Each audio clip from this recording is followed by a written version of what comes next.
Hi everyone. My name is Soumitra. I head the financial services for Capgemini Southeast Asia.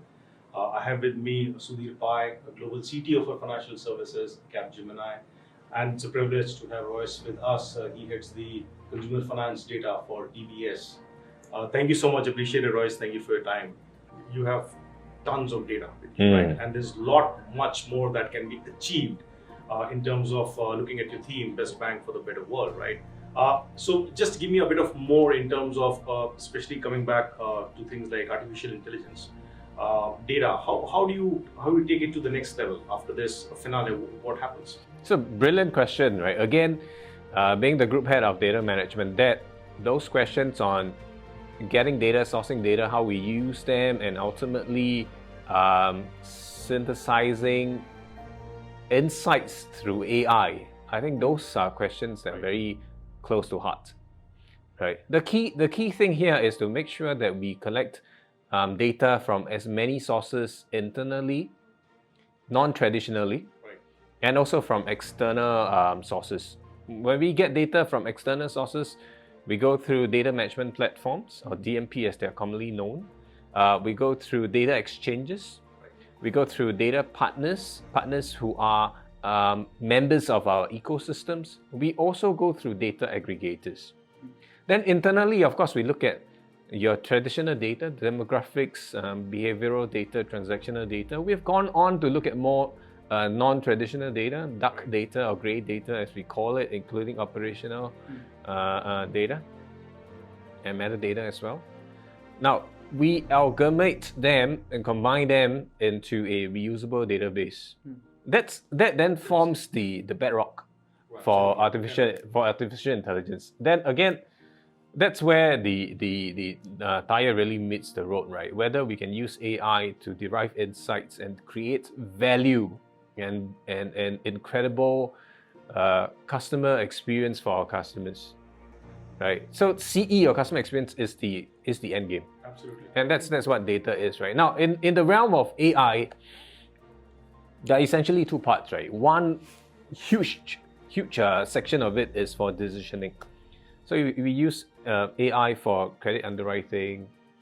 We use AI for sentiments analysis. We use AI for pricing. We use AI for creating leads, where we create prospects. That's one huge part. The second huge part of it, right, is really in using AI for customer interaction, right? How do we bring that human-like interaction digitally, through AI? Of course, some of the physical channels are also instructed by AI. So two parts, right? Decisioning and human-like interaction. Obviously, data needs to be relevant. Data needs to be in such a shape and form that it can bring you the Netflix experience. So when you're interacting with the customer, he should get that feel that yes, the content that he's receiving is very personalized. Yes. To this point. So what's your view on that? So absolutely, right. The thing is hyper-personalization. And just so you know, I am actually heading the initiative. So DBF now has evolved into a platform organization. So it's no longer a product silo, a functional silo. Absolutely. We have a multi-talented, multi-faceted, and multi-functional team together. And I head up the customer management and analytics platform. And at the center of that platform is hyper-personalization. Now, hyper in the sense that things are processed in real time. There are many, it's a proven concept, as you rightly said, Netflix, right, where the recommender engine success rate is off the charts at 80%, just because they're using data and insights correct. And that's exactly what we're doing as well, right? We have a real-time processing engine and know exactly how to interact with you, so to speak, how to float your boat, what really will stir you. In terms of, using your historicals, your profile, internal, external, your digital footprint, as you interact in social media, in the world, as you do your e-commerce transactions forever, or as you interact with DBS, with all this entire very comprehensive profiling of you. And then it runs through a very deep algorithms that we have developed in-house. And that algorithm is like a living organization.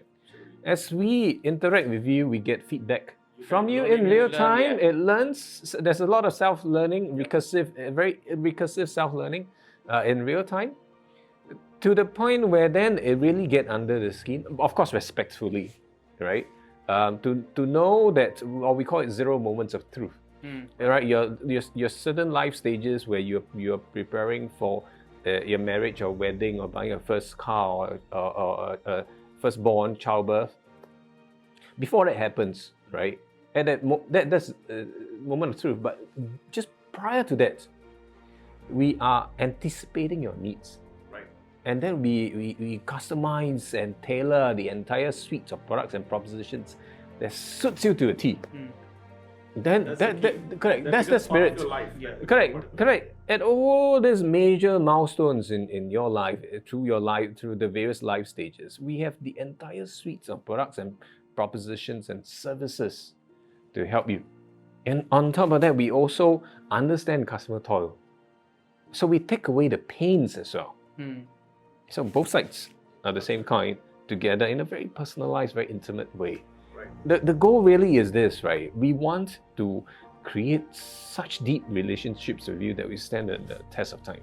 And Royce, that brings me to a last question, probably, is that traditionally banks have worked in silos, business, technology, the budget used to be with the technology used to talk technology, now it's no more business technologies, they're working together, as you said, rightly said, it's one platform owner.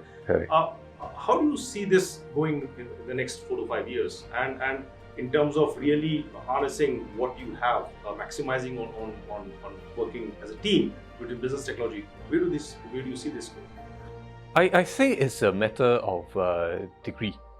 And great question, first of all. Not going to harbor any illusions, right? The evolution from a department to a platform, the journey itself will have its necessary tensions, friction, confusion, even. We started this about 2 years back. And when I talk to my peers in CIO, CTOs, chief data scientists, they are pretty surprised and with that impressed that we actually had a relatively smooth transition. So we are at first base. And the significant milestone is this. Right now, budgeting is done as a platform. I think that is incredible flexibility because then there's fungibility. And the other thing which you talked about, which is the infra. You have the data, but you need the infrastructure. Right now, the infra itself, I have absolute influence on it. To make sure that, like for instance, if you're doing AI operations, the instrumentation, the recursive learning, right, the feedback module, all those are nicely, adequately budgeted for. And even the choice of components is mine. Because there's no longer tech or business, it's biz tech. Absolutely. I've been a businessman all my life, but I'm totally fluent with tech, right? And in part because of this platform setup, which has kind of groomed a lot of biz tech people. So we think about full stack in tech as in front end, data management, back end. Now true full stack, right, is business technology. Right, you need to be able to understand from product and everything, and then it comes. So it's a matter of degree.